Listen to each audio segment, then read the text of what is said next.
Translation and purport by His Divine Grace, Srila Prabhupada. Srila Prabhupada ki. O best of Munis, you have also described the descendants of Yadu, who were very pious and strictly adherent to religious principles. Now, if you will, kindly describe the wonderful, glorious activities of Lord Vishnu or Krishna, who appeared in that Yadu dynasty with Baladev, his plenary expansion. Please repeat. O best of Munis, you have also described the descendants of Yadu, who were very pious and strictly adherent to religious principles. Now, if you will, kindly describe the wonderful, glorious activities of Lord Vishnu or Krishna, who appeared in that Yadu dynasty with Baladev, his plenary expansion. Purport. The Brahma Samhita 5.1 explains that Krishna is the origin of the Vishnu Tattva. Ishvarah Paramah Krishnah Satchidananda Vigraha Anadiradir Govinda Sarva Karana Karanam. Krishna, who is known as Govinda, is the Supreme Controller. He has an eternal, blissful, spiritual body. He is the origin of all. He has no other origin, for He is the prime cause of all causes. Yasyaika nishvasita kalam atavalambya jivanti loma vilaja jagadanda nataha Vishnur mahan sa iha yasya kala vishesho Govindamadi Purushang Tamaham Bhajami. The Brahmas, the heads of the innumerable universes, live only for the duration of one breath of Mahavishnu. I worship Govinda, the original Lord, of whom Mahavishnu is but a portion of a plenary portion. That's Brahma Samhita 5:48. Govinda Krishna is the original personality of Godhead. Krishnastu Bhagavan Swayam. Even Lord Mahavishnu, who by his breathing creates millions upon millions of universes, is Lord Krishna's Kala Vishesha, or plenary portion of a plenary portion. Mahavishnu is a plenary expansion of Sankarshan, who is a plenary expansion of Narayan. Narayan is a plenary expansion of the Chaturvyuha, and the Chaturvyuha are plenary expansions of Baladev, the first manifestation of Krishna. Therefore, when Krishna appeared with Baladev, all the Vishnu Tattvas appeared with him. Maharaj Parikshit requested Shukadev Goswami to describe Krishna and his glorious activities. Another meaning may be derived from this verse as follows. Although Shukadev Goswami was the greatest Muni, he could describe Krishna only partially, Angshena, for no one can describe Krishna fully. It is said that Anantadev has thousands of heads, but although he tries to describe Krishna with thousands of tongues, his descriptions are still incomplete.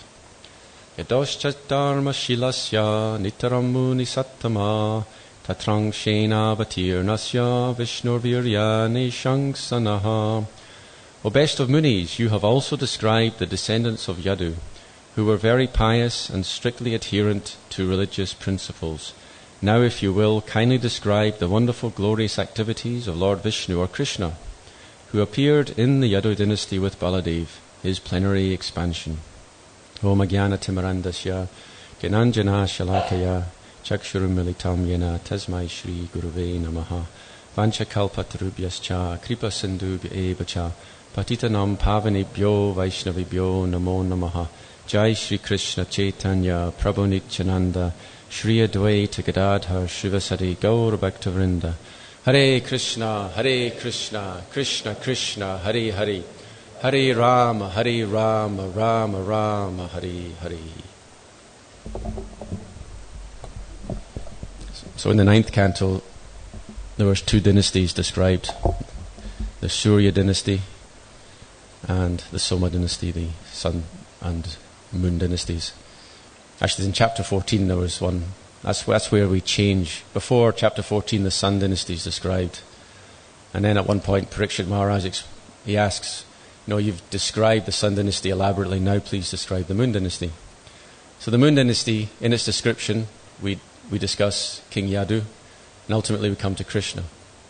So the 9th canto actually ends with the last chapter is about Krishna. But the first chapter of the 9th canto, well, not the first chapter, but the previous chapters, some of them at least, are discussing Lord Ramachandra. So Lord Ramachandra, he's from the Sun dynasty, Krishna, the Moon dynasty. That's how we transit from the topic of Ramachandra to the topic of Krishna.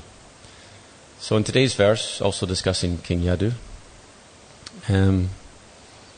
Actually, it's relating to the 9th canto, just how you've already described King Yadu. So now we get to what's known as the Ashraya, the main topic of the Srimad Bhagavatam. Ultimately, there are 10 topics, and Ashraya is Krishna. So all the 9 cantos are meant to bring us to the point of understanding or preparing us to understand Krishna, the 10th canto. Actually, if you go back to the introduction to the Srimad Bhagavatam, Srila Prabhupada explains that we should progress canto by canto.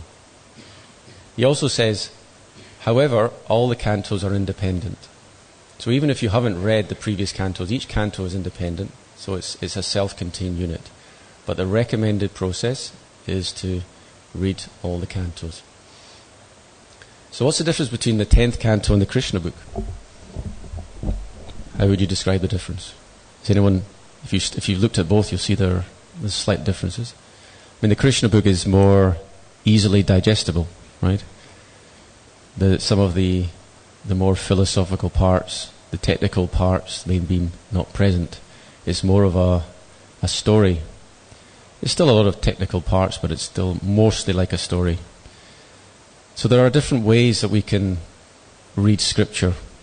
It's interesting that when Shrutakirta was the personal servant of Srila Prabhupada, his service was to read the Krishna book. And he loved this because Srila Prabhupada would get so animated when he was reading. Of course, it was surprising. Srila Prabhupada, he's written the book, so why is he so excited? He'd be laughing, slapping his thigh, etc. But of course, Prabhupada said, I did not write these books.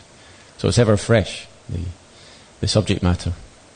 So one approach to scripture is just to read and enjoy, or just to hear and enjoy. Prabhupada once said, you don't try to dissect the Krishna book, just enjoy the Krishna book. There's actually in the 11th canto, there's a statement, Tava vikriditam Krishna, nrinam paramanangalam, kana piyushamassaja chajantjanya spriham janaha. Said if just to hear the activities of Krishna is like pouring nectar in your ear. And what's the result? Anya spriham, all other desires are kicked out. So ultimately we read to purify our hearts. So is Gaur Krishna Prabhu here? He is, yes. So I remember a while ago I was speaking with Gaur Krishna Prabhu, and he said he was reading, when he was in Vrindavan, he was reading with Vaisheshika, right? So the way they read was not to stop and start to nitpick, analyze, which is a good thing. But it was just to read. If you just read, the problem with stopping is you can get hung up. Just let it flow, and then it'll purify the heart and you'll get realizations. So this is one way to approach the scripture. But there are other ways. Now the 10th canto is different in the sense that there's more of a technical analysis sometimes. Some of the purports are quite philosophical and technical. Our acharyas, they also give commentaries that are technical. Now Jiva Goswami, he's written the Shad Sandarbhas, and they're very technical, very philosophical. And this is also purifying and another way that we can look at scripture. In fact, in the 12th canto it says, Tachchanvan supatan vicharana paro bhaktya vimucchen naraha. If we hear nicely, recite nicely, and we analyze, vichara means analysis. If we analyze nicely, bhaktya, with devotion, then we'll become liberated. We'll transcend this material world and establish ourselves in the eternal spiritual abode. So this is Vichar. And also Kaviraj Goswami, he says, Sri Krishna Chaitanya Daya Karaho Vichar Vichara Kariti Chiti Pabi Chamatkar. If you like to analyze, then please analyze the mercy of Lord Chaitanya, and then you'll become amazed. So analysis also has its place. In fact, Rupa Goswami, he distinguishes between dry analysis and devotional analysis. Svalpapi ruchiriva syad bhakti tattva vabodhakaha yuktas tu kevalanaiva yadasya apratishtata. If we have a little taste, ruchi, then we can understand bhakti tattva. On the other hand, if we just use dry logic, yuktas tu kevalanaiva yadasya apratishtaha, we will get nowhere because it ultimately has no foundation. Now, this particular verse is one that has been analysed. It's actually analysed in the Krishna Sandarbha by Jiva Goswami. Now there are 6 Sandarbhas. The Krishna Sandarbha is the 4th. Now prior to that, Jiva Goswami establishes the Brahman conception, the Paramatma conception, and the Bhagavan conception of Godhead. And he establishes the supremacy of the Bhagavan conception. But until that time, until the Krishna Sandarbha, he doesn't actually explain what is Bhagavan, who is Bhagavan, which form of the Lord is Bhagavan. Now we know from our acharyas, it's Sarva Avatari Krishna, Swayam Bhagavan, Tangara Dvitiya Deha, Shri Balaram. Krishnadas Kaviraj Goswami explains that the source of all incarnations is Krishna, and his second body, Dvitiya Deha, is Sri Balaram. So Jiva Goswami, he wants to establish this point that Krishna is the Supreme Personality of Godhead. He is the Avatari. And it's very important because other groups, some they consider Narayan to be supreme or Vishnu to be supreme. So we want to establish the Krishna conception that Krishna is supreme. Now why is this verse relevant? It's because this verse could be understood in the opposite way. So before I explain why, let's explain what Jiva Goswami does. In the Krishna Sandarbha, he establishes the key statement of the Srimad Bhagavatam. Now the key statement has got a name, it's called the Paribhasa Sutra. The Paribhasa Sutra of any scripture is a sutra that is only repeated once, and it is the fundamental key statement, and all other sutras should be understood in relation to that sutra. So what is the sutra? You can see. Yes. Eti changsha kala pumsha Krishnas tu Bhagavan Swayam. Yeah? Indrari lam lokam vridayanti yuge yuge. So the key statement is that all these avatars are parts or parts of the personality of Godhead, but Krishna is the supreme original personality of Godhead. He is the source of all of them. And when there's a disturbance by the enemies of Indra, then he descends to relieve that burden. Right? That's not exactly how it's translated, but that's roughly what it means. So Krishna's tu Bhagavan Swayam, this is the second line, this is the most important here. So this is understood to be the Paribhasa Sutra, or the key verse that helps us understand the meaning of Srimad Bhagavatam, and without which we might get confused. So having established this, he goes to great lengths to establish this verse.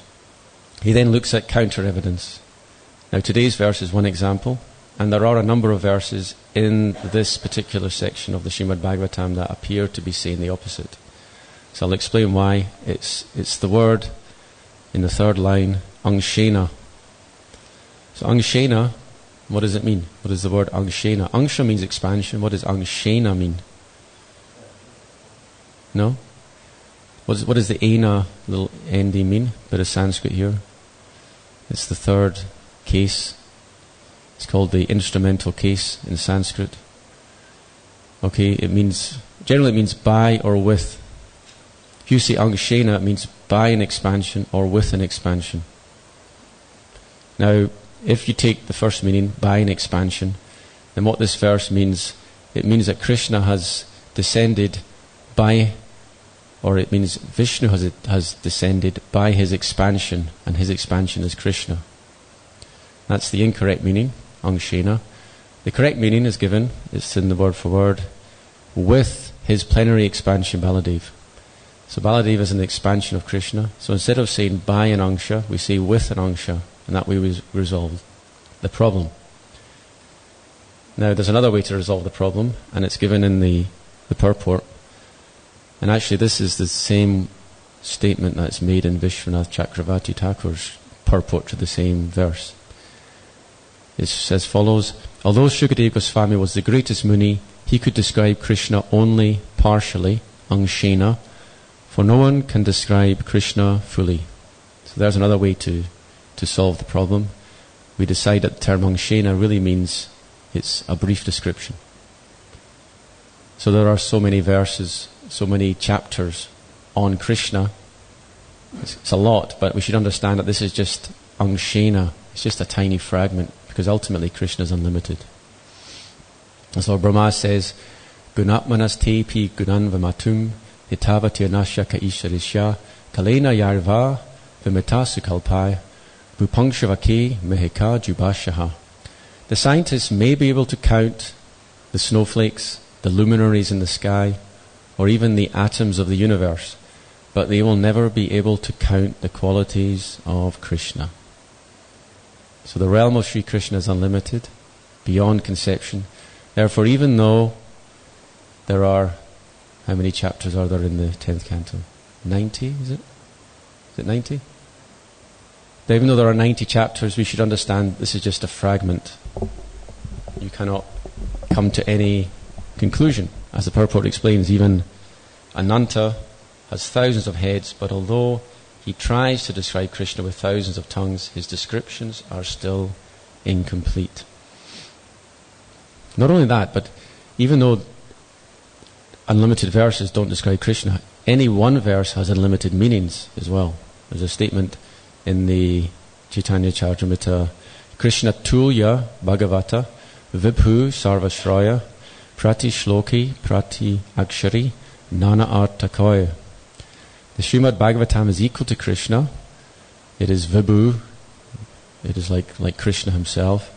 And in every shloka, in every syllable, we can derive newer and newer meanings. So I was describing how do we enter scripture. I gave two answers. I said, you just read and enjoy, like the Krishna book. I gave another answer, you can just analyze. Now Prahlad Maharaj gives another answer, because we may analyze but we come to the wrong conclusion. He says, if he's talking to his school friends, if you have faith in my words, then you will understand the meaning of scripture. So it's essential that we have faith. If we analyze but without faith, if we're impure, we don't take shelter of the previous acharyas, then we will not understand. In this regard, there is the statement, Acharyavan Purusho Veda. If you really want to know the scriptures, you have to take shelter of an acharya. Or Jaha Bhagavata Pada Vaishnavera Stani. You should learn Srimad Bhagavatam by approaching the right personality, the Vaishnav. If you learn from the Vaishnav, you'll get the correct meaning. Therefore, it's understood that one may interpret the scriptures in so many ways, but ultimately we must go to the Vaishnav to get the real interpretation. And if we go to the Gaudiya Vaishnav, we will get the correct interpretation of verses like this, which is the Krishna conception. That actually Angshena means Baladev and doesn't mean an expansion of Vishnu. Now, Jiva Goswami, going back to the Krishna Sandarbha, he also analyzes some other verses in this section of the Bhagavatam. Now there are some other statements, like, for example, there's a verse that has the term Angsha Bhagena. Once again, Bhaga, one meaning of Bhaga means portion. Therefore, Angsha Bhagena sounds like Krishna is a portion of Vishnu. Once again, that is the incorrect understanding. The correct understanding, well, there's another meaning for Bhaga, which we're all familiar with. What's that other meaning? Bhagavan, what does Bhagavan mean? Opulence, yes. Aishvaryasya, Samagrasya, Viryasya, Yashasya, Shriya, Jnana Vairagya Chaiva Shanam Bhaga Tingana. Bhagavan means possessing 6 opulences, all strength, all fame, all knowledge, all renunciation, all beauty, and all opulence. So this is the actual meaning of Bhaga in this context. So Bhagena, instead of meaning by a portion, Angsha Bhagena, by a portion of a portion, it means with all his opulences. So actually this statement, instead of showing that Krishna comes from Vishnu, it actually demonstrates that Krishna is Sad Aishvarya Purna. He's full of all opulences. And that's a particular term that is used to describe Krishna. And I'll give you another example.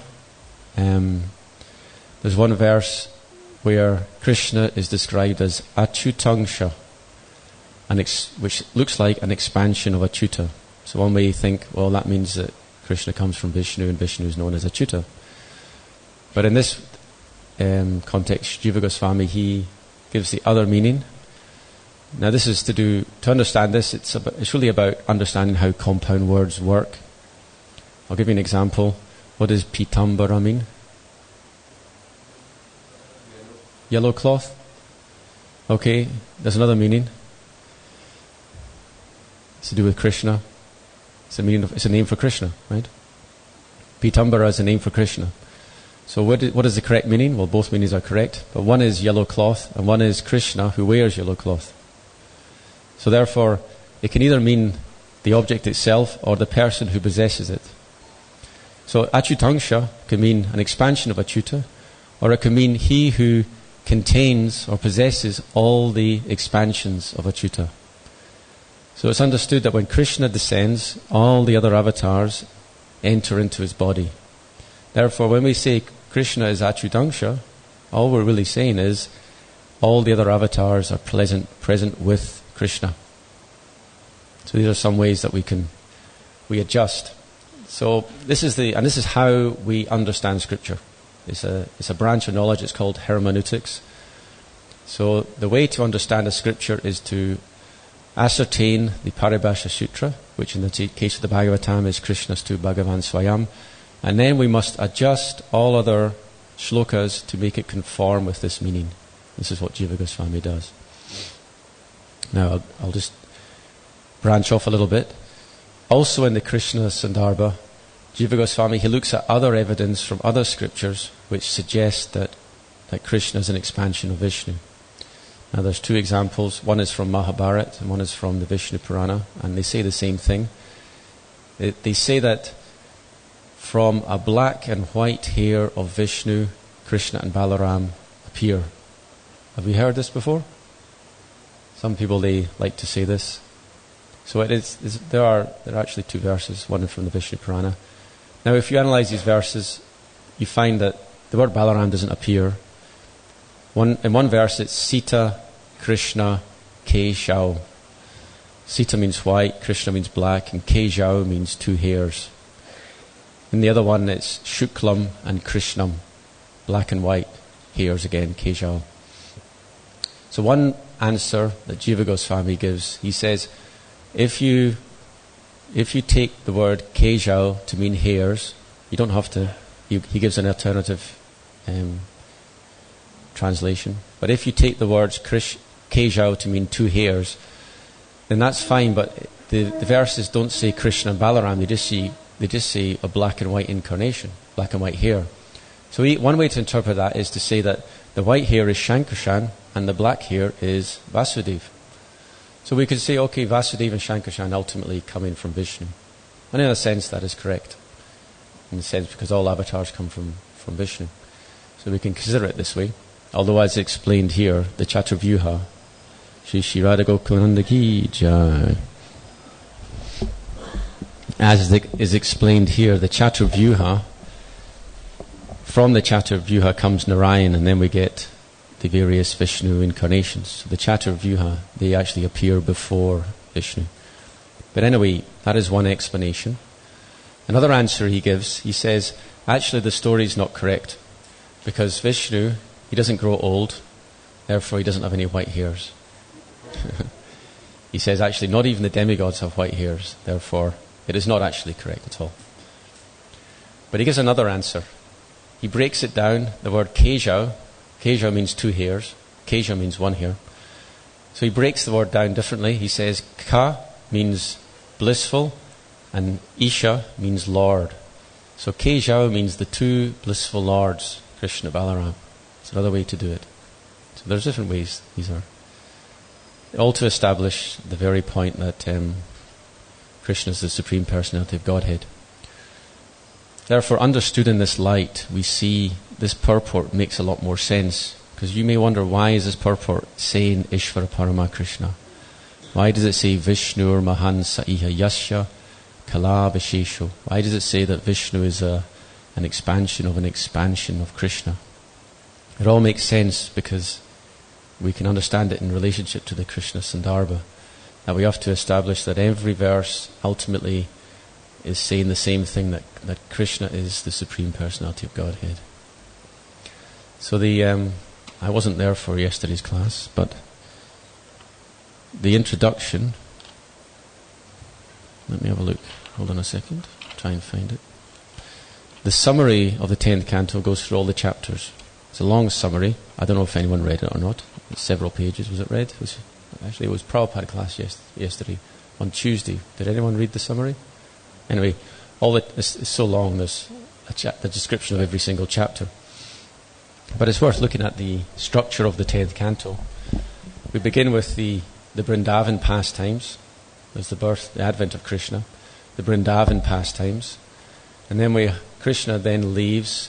He goes to Mathura and to Dwarka. And there's all the Aishvarya pastimes. But even then, we know what are the best pastimes. The most elevated pastimes are considered to be what is known as the Rasa Panchajaya, the 5 cantos describing the rasa dance, Krishna and the gopis. So that appears roughly chapter 29ish. And then after that, Krishna leaves. He's performing all his opulent pastimes. But occasionally we return to Vrindavan. So there's, for example, he sends Uddhava. Then we go back to the Vrindavan mood, where Krishna sends Balaram.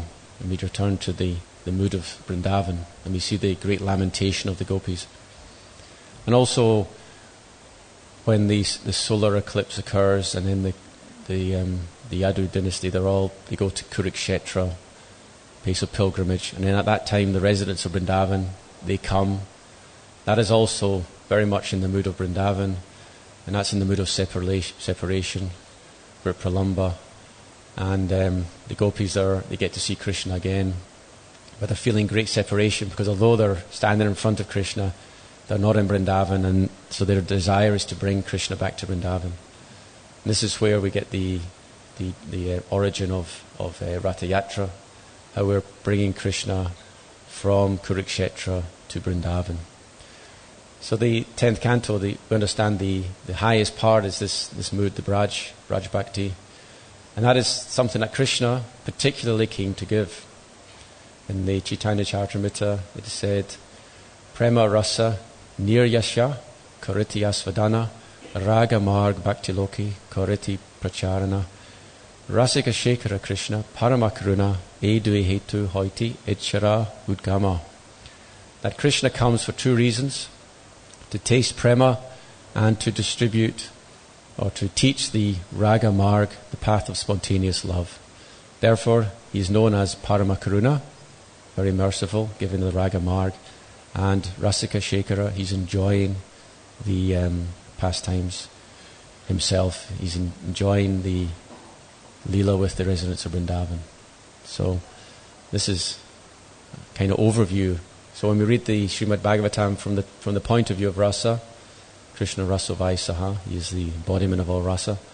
And we should understand that the Vrindavan pastimes are the topmost pastimes. But as we know, all the pastimes are described. So we have 8-9 minutes left. I could say more, but I'll just stop here just in case. Maybe there's some questions. I prefer questions and answers just to talking. Does anyone have any comments or questions?